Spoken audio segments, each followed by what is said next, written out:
How many times, family, that we put ourselves in a gate that has already been unlocked? How many times we made decisions thinking that there is no way out? How many times we stuck in positions that we knew it was time to move on? How many, you get where I'm going with this, family. Welcome to today's Sunday conversation. I know it's a late one for everyone, and this is something different than what you're normally getting around project management. But this was on my heart because I too go through some of these things, and I'm going to unpack 8 points that I hope that could help release you as I'm going on the journey along with you. Like I said, I don't want to try and be perfect. I don't want to come across as I am perfect. What I do want to do is show you and be transparent of my journey. So when we all look back at this together, we can say, wow, I remember when you were there and then look where you are now. So I hope that you can enjoy this journey that we're on, family, and let's dive into these points. Point number one, walk away instead of trying to be a fixer.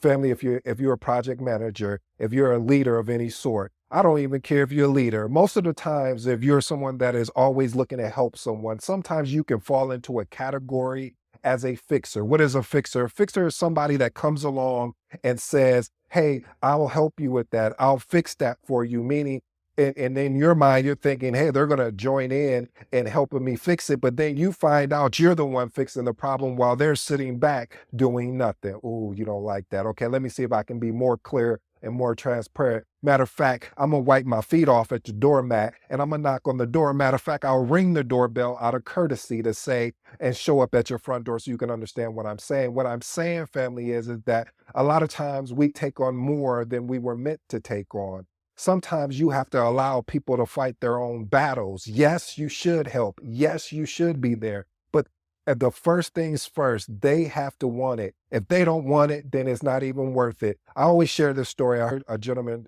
share this story that if something happened where a plane crashed and people were in the ocean and a helicopter come down, do you know they would start helping the people that are swimming towards the helicopter first versus the people that are just floating there and not doing anything, not trying to paddle, not trying to make any movement? Why is that? You may say, well, what if those people can't swim? You got a good point. But what about the people that can swim and they just decided, you know what, I'm not moving? What if they made a decision that, hey, I don't want to move forward? A lot of times, family, and that's why I started with, are decisions of not moving forward because of the fact that we are trying to be everything to everybody else and not starting with ourselves. Point number two, the excuses we use as a way out.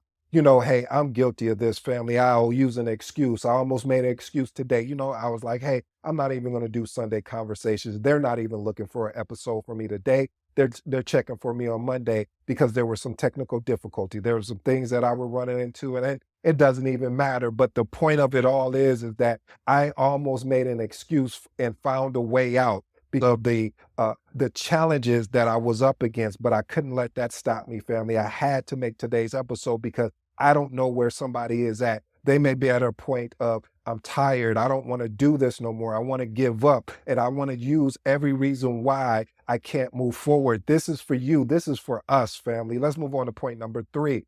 Control your emotion. Listen, I seen this quote and I thought it was amazing where it said, anyone can control you when you're easily offended.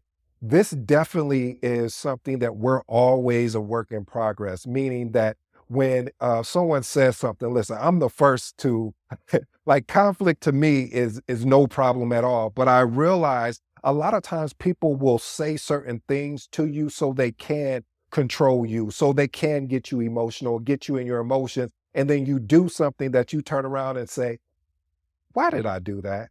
Like, I could have just let that go. And I know it's a pride thing. I know that you're trying to prove that, hey, I'm not going to be anyone's doormat. You're not going to walk over me. However, if you are in that environment, you got one or two choices. You can continue to go through that, or you can make a plan to move forward. We always talk about here, if you don't have a plan, then you plan to fail, or better yet, I'll remix that thing for you.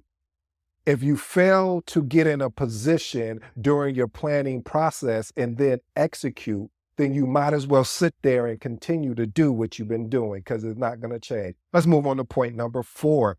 Distant, distance over disrespect. Again, distance over disrespect. As the cliche goes, you are unable to control what someone said to you, even done to you. But that is a conjunction. You can control how you respond. Again, family, going back to the previous point about controlling our emotions. Yes, I know it wasn't right what they did. Yes, you have every reason to want to do something as far as respond back and say things that how you really feel. But at the end of the day, as they always say, is it going to be worth your time? Is it going to be worth your breath? Because you know that they're not going to change anyway. You know that they're not going to do the work anyway. If you know this, then why are we keep going back and forth with people that don't even respect what we're saying? You know, it's another cliche. I'm just feeling in a cliche mood. You know, if they say if two people are arguing from a distance for someone who's watching, they don't know who is who, meaning who's the fool, who started this.